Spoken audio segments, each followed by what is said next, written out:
l'acte posé par la France ne sera pas effacé de l'histoire. Ils viennent en Afrique pour nous voler et nous ne réagissons pas. Ils sont heureux, ils peuvent nous voler dans le silence total. Ça, c'est leur force. En Afrique, il faut faire de la politique. Et chaque fois que nous avons fait autre chose, nous sommes allés à un désastre. Regardez ce que nous avons fait en Côte d'Ivoire. Hein, vous étiez tous à faire des sauts périlleux arrière, la démocratie, les droits de l'homme, c'était Gbagbo, l'abominable homme des neiges.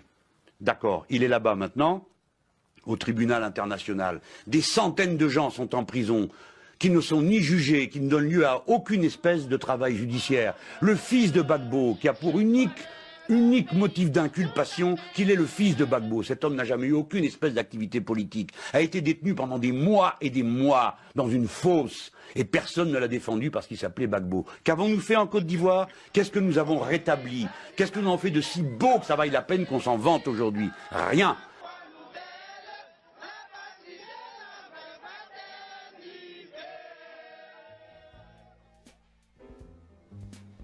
Mais ce que n'aime pas le voleur, c'est le bruit. Or, faire une pétition, c'est un bruit extrêmement assourdissant. Ça sera tellement sonore que ça va les déranger. Donc, nous devons faire cette pétition. Nous pensons que cette pétition est porteuse d'espoir. C'est une pétition qui s'adresse à tous les peuples du monde entier. À tous les peuples du monde entier. Eh bien, je me positionne aujourd'hui pour pouvoir dire que c'est quelque chose qui est à faire, c'est quelque chose où on a besoin que chacun signe. Pratiquement tous les samedis, on va faire le tour des marchés, le tour d'un certain nombre de places importantes de la ville de Nantes. Alors Monsieur Ngassa, vous n'êtes pas ivoirien. On vous voit partout dans ces manifestations. Pourquoi? Mais je vous ai rappelé, je suis Camerounais d'origine. Depuis le 3 décembre 2010, je suis ivoirien. Je lutte pour cette cause parce que c'est une cause noble et juste. Je ne vois pas comment on ne peut pas lutter pour cette cause. Cette pétition n'est pas seulement adressée aux Ivoiriens ni aux Africains, mais au monde entier. Blé Goudé et Laurent Gbagbo sont des prisonniers politiques parce qu'ils ont voulu défendre les intérêts de leur peuple. C'est la raison pour laquelle ils sont en ce moment à la CPI. C'est la fin de la France-Afrique. Qu'on le veuille ou pas, l'acte posé par la France ne sera pas effacé de l'histoire. L'histoire s'écrit aujourd'hui. Tous les résistants et tous les indignés qui ont été incarcérés à la haie.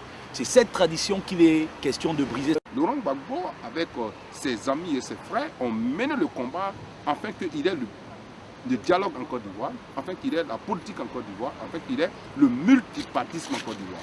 C'est le père de la démocratie en Côte d'Ivoire. Et si le père de la démocratie en Côte d'Ivoire est aujourd'hui emprisonné, ça veut dire que c'est la démocratie qui est emprisonnée en Côte d'Ivoire. Il est parti de Nantes une résistance ivoirienne, panafricaine, de tous bords, des gens, des Français même épris de justice. Nous sommes là, je pense que Madame Bou l'a dit tout à l'heure, hein, nous sommes là pour essayer de remplacer la pétition déchirée à Yopougon, lancée par le doyen des intellectuels africains. C'est très ambitieux comme projet quand même. Mais écoutez, chez nous, même en France, quelqu'un comme Bernard Dadier, il a 100 ans. C'est un patriarche. Comment se fait-il qu'un pouvoir de Ouattara déchire la pétition de Bernard Dadier?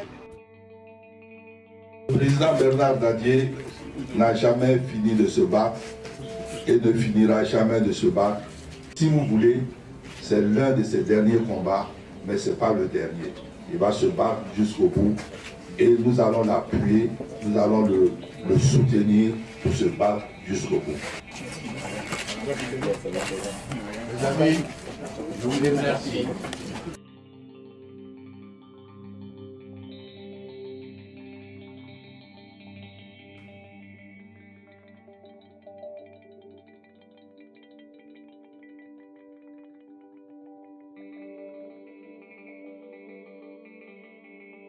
Une bande, n'est-ce pas, de mafieux veulent s'accaparer de la Côte d'Ivoire.